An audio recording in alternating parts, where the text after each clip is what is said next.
गली मिलता है और हर व्यक्ति लिमड़ा का दातन करे तो 22-25 लाख लोगों को दातन बेचने से रोजगार मिलता है। पैसा तो बचता ही है कॉलगेट, यहाँ के लोगों को रोजगार मिलता है। माताओं बहनों से निवेदन है कि अमेरिकन कंपनी की क्रीम ना लगाएं, फेयर एंड लवली।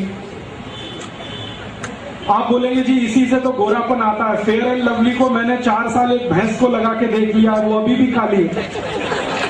दुनिया में ऐसी कोई क्रीम नहीं है जो काले को गोरा बना दे। काला काला है, गोरा गोरा। काला और गोरा होना डीएनए के साथ फिक्स होता है, क्रीम से फिक्स नहीं होता।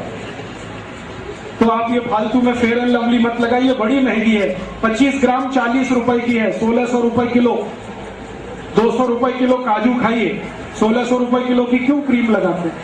400 रुपए किलो बादाम खाइए, 1600 रुपए किलो की क्रीम क्यों लगाते? भाइयों को निवेदन है कि शेविंग क्रीम ना लगाएं अमेरिका की, पामोलिव, ये अमेरिकन शेविंग क्रीम।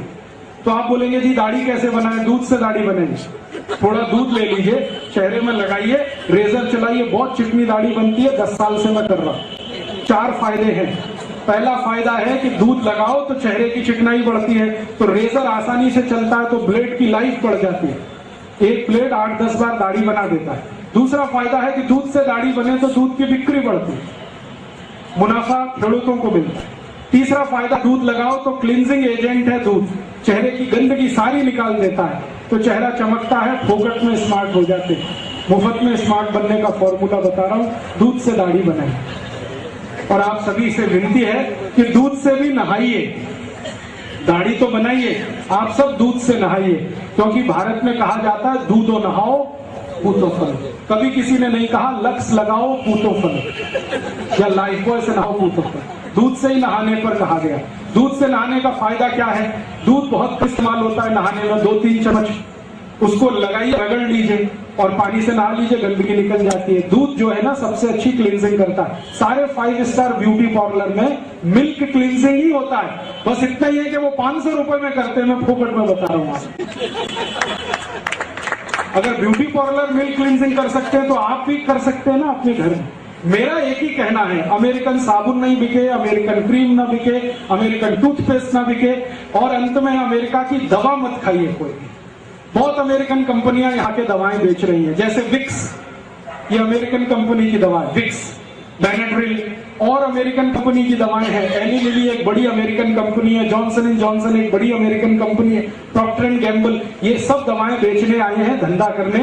इनकी दवाओं पे कभी भरोसा मत करिए, क्योंकि जो दवाएं वो यहाँ बेच रहे हैं वो दवाएं अमेरिका में बंद हैं 20 साल से, और गवर्नमेंट ऑफ अमेरिका ने उनको पॉइजन डिक्लेयर किया। वो दवाएं यहाँ पर धड़ल्ले से बेच रहे हैं।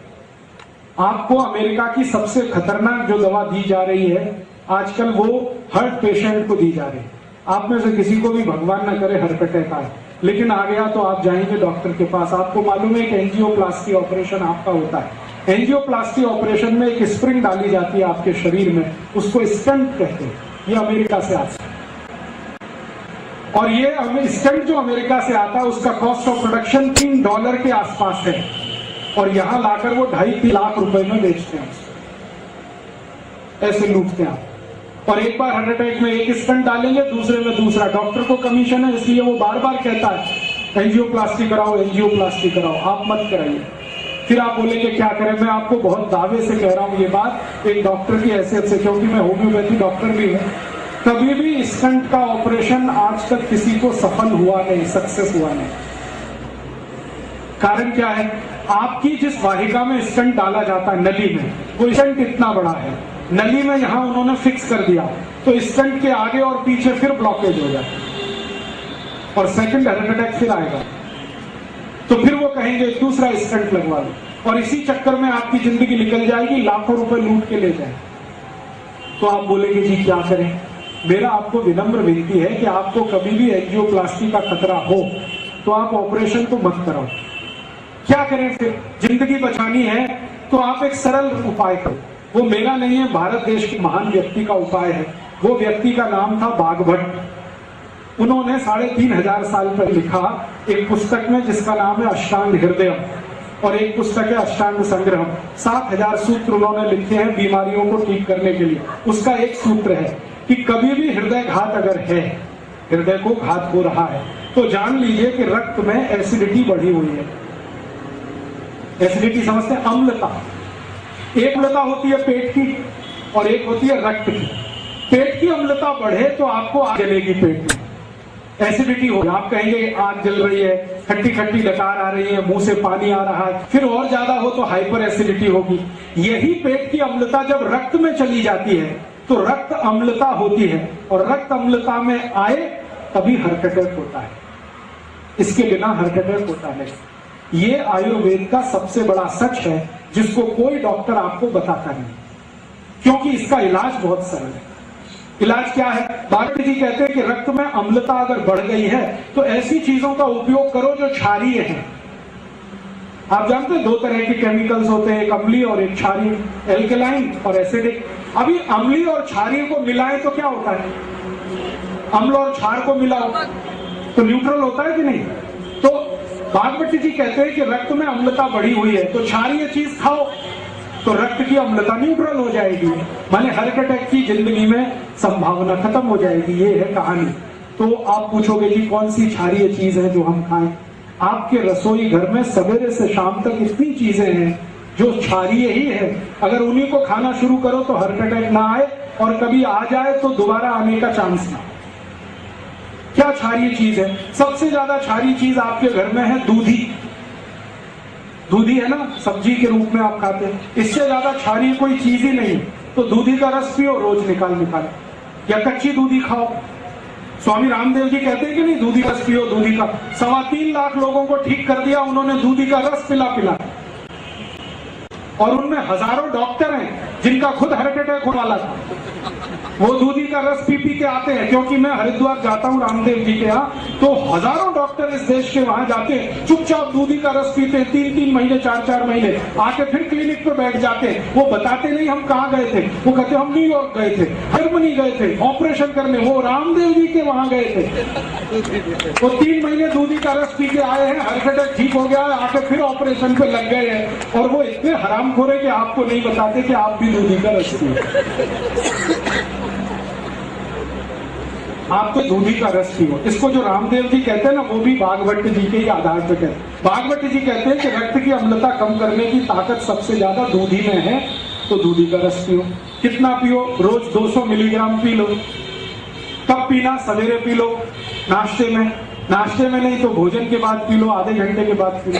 और दूधे के रस की और ज्यादा क्षारपन बढ़ाना हो तो दूसरी क्षारीय चीज हमारे घर में है, वो है तुलसी। तुलसी बहुत क्षारपन है, तो तुलसी का रस मिला दो। और एक तीसरी चीज है वो क्षारीय है, उसका नाम है पुदीना। पुदीने का रस उसमें मिला दो। और एक क्षारीय चीज है अपने घर में, काला नमक, और एक है सेंधा नमक। ये काला और सेंधा नमक क्षारीय है, लेकिन बाजार से जो आता है ना आयोडीन युक्त, ये अम्लीय है। ये आयोडीन युक्त नमक के चक्कर में मत फंसना। काला नमक खाओ, नहीं तो सेंधा नमक। तो सेंधा नमक ले लो, थोड़ा दूधी का रस ले लो, थोड़ा तुलसी का रस ले लो, पुदीने का रस ले लो, कोतंबीर का रस भी क्षारीय है। ये सब क्षारीय मिला मिला के रोज पियो। 3 महीने में आपका ब्लॉकेज निकल जाएगा, अम्लता कम हो जाएगी, 2.5-3 लाख रुपए फालतू खर्च होने से बच जाएंगे। और जो बच जाए तो गौशाला को दान कर देना, तो गौशाला का भी फायदा है। डॉक्टर को देने से अच्छा गौशाला को देना। और एक दूसरी जानकारी आपको दे दूं कि रक्त की अम्लता से अपने शरीर में 48 रोग आते हैं। 48। उसमें से पहले नंबर का रोग है जिसका नाम है हार्ट अटैक। दूसरे नंबर का एक रोग है, यह भी रक्त की अम्लता का ही रोग है, उसका नाम है डायबिटीज। तीसरे नंबर का एक रोग है, यह भी रक्त अम्लता का रोग है, जिसको आप कहते हैं पैरालिसिस।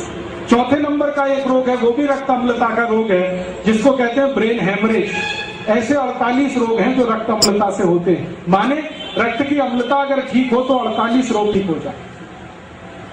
और ये अम्लता ठीक करने के लिए दूधी आपके पास है, कोथिंबीर आपके पास है, पुदीना आपके पास है, काला नमक आपके पास है, सेंधा नमक आपके पास है। और बता दूं, आप में से कोई जैन है, ये उनके लिए नहीं है, अजैन लोगों के लिए बता दूं, गाजर बहुत क्षारीय है। गाजर, भरपेट गाजर खाओ, जब तक मिले खाओ, कद्दूकस में घिस घिस के खाओ, रक्त की अम्लता सबसे कम करती। मूली रक्त की अम्लता कम करती है।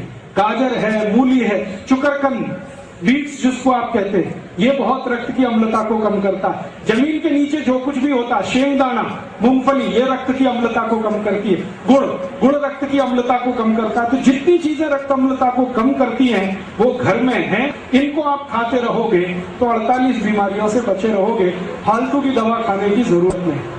अब एक दूसरी जानकारी कि रक्त की अम्लता से जो 48 रोग होते हैं, ऐसे उल्टा भी है, रक्त क्षारीय हो जाए तो भी लगभग 25 से 30 रोग होते हैं। तो आप बोलेंगे अब इसके लिए क्या करें? अगर रक्त क्षारीय हो गया है तो अम्ल की चीजें ज्यादा खाओ, अम्लीय चीजें ज्यादा खाओ। अम्लीय चीजें क्या है आपके पास? संतरे का रस, मौसमी का रस, नींबू का रस, अनार का रस, ये सब अम्लीय चीजें हैं। इनको ज्यादा खाने लगो, क्षारपन ठीक हो जाएगा तो क्षारीयता की बीमारियां खत्म हो जाएगी। तो आप बोलेंगे और क्या करें? 2-3 बातें और कर लो तो अच्छा है। मैं करता हूं, वो आप भी कर लो। बीमारी मत पड़ो, चक्कर ही नहीं है सारा। ये तो सब झंझट तब है जब आपकी अम्लता बढ़े या क्षारता बढ़े। आप बीमारी मत पड़ो, स्वस्थ रहो, तंदुरुस्त रहो, मस्त रहो। मैं जब आया था ना वापी, तब से आज तक कोई डॉक्टर के पास नहीं गया।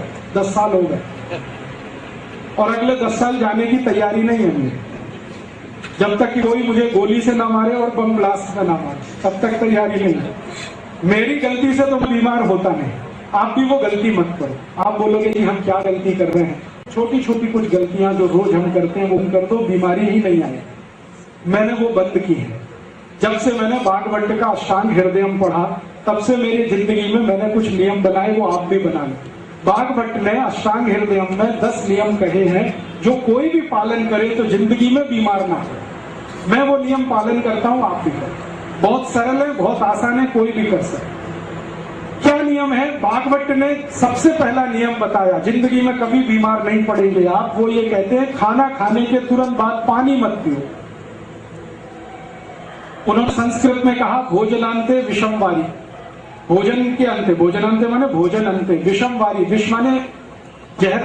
तो भोजन के अंत में पानी जहर जैसा है, ये है सूत्र। तो भोजन के अंत में पानी मत पियो। आप बोलेंगे जी कब तक ना पिए? 1.5 घंटे तक मत पियो, उसके बाद पी लो।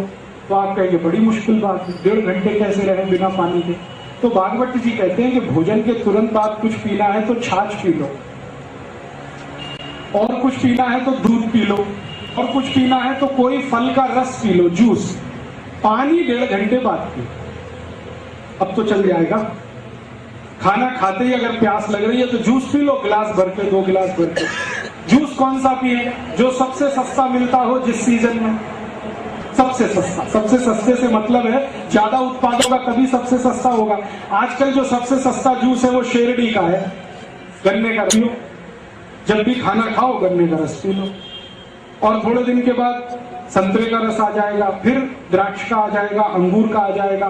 तो जो रस मिलते हैं बाजार में या सीजन के फल हैं, वो रस पियो खाने के तुरंत बाद। या तो छाछ पियो, नहीं तो दूध पियो। रस पीने का तरीका है सवेरे पीना, छाछ पीने का है दोपहर पीना, दूध पीने का है रात को पीना। खाने के तुरंत बाद दूध पीना, छाछ पीना, रस पीना है। सुबह खाना खाया तो जूस पीना, दोपहर खाया तो छाछ, रात को तो दूध। अगर पानी पीना है तो 1.5 घंटे बाद ही पीना। क्यों? कारण उसका यह है कि आपने जो कुछ खाया वो पेट में गया, पेट में जाते ही इसमें आग जलती है खाने का पाचन होने के लिए। उसको कहते हैं जठर अग्नि। जठर एक स्थान है जहां पर भोजन जाता है, वहां अग्नि जलती है, जठर अग्नि। इस अग्नि को जलने में 1.5 घंटा लगता है।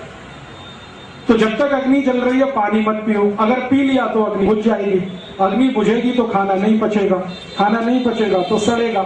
सड़ा हुआ खाना सारे रोग पैदा करेगा जिनके नाम मैंने थोड़ी देर पहले लिए। इसलिए भागवत कहते हैं खाने के बाद पानी मत पियो। कर सकते, आसान है। स्वस्थ रहने के लिए तो कुछ भी कर सकते हैं। तो ये आसान नियम है। दूसरा नियम है भागवत जी का, वो ये कहते हैं कि पानी जब भी पियो घूट घूट भर के पियो, थोड़ा थोड़ा सिप सिप करके पानी पियो। गट गट गट गट गट गट पानी मत पियो। एक सिप पिया, दूसरा सिप, तीसरा सिप। क्यों पीना भाई? कारण ये है कि मुंह में बनती है लार, स्लाइवा, ये होती है क्षारीय। पेट में बनता है अम्ल जिसको हाइड्रोक्लोरिक एसिड कहते हैं। तो मुंह की लार और पेट का अम्ल दोनों मिले तो हो जाएगा न्यूट्रल। ये क्षार है, ये अम्ल है। तो पेट हमेशा न्यूट्रल रहे तो बार बार लार अंदर जानी चाहिए। तो पानी अगर घूट घूट पिए तो ज्यादा लार अंदर जाएगी। इसलिए भागवत कहते हैं पानी हमेशा घूट घूट पिए। ये पक्षी है ना, सब ऐसे ही पानी पीते। चिड़िया देखो पानी पीती है, एक ड्रॉप उठाएगी पानी का, फिर ऐसे ऐसे करेगी, फिर पिएगी। भागवत की पक्की चेली है सारी चिड़िया, बिना किसी कॉलेज में जाए वो सीखती है। आप इतने बड़े होशियार लोग हैं, आपको ये नहीं मालूम? कुत्ता कैसे पानी पीता? चाट चाट के। भागवत का चेला है ये कुत्ता। हाँ, सारे जानवर पानी ऐसे ही पीते। गाय को देखो, पहले पानी को मुंह में भरेगी, फिर थोड़ी देर रोकेगी, फिर पिएगी ताकि लार अंदर जाए। तो जानवर कर सकते हैं तो आप भी कर सकते हैं। आप तो पढ़े लिखे हैं, होशियार। तो पानी घूट घूट पीना शुरू कर दो। दूसरा नियम। तीसरा नियम है ठंडा पानी कभी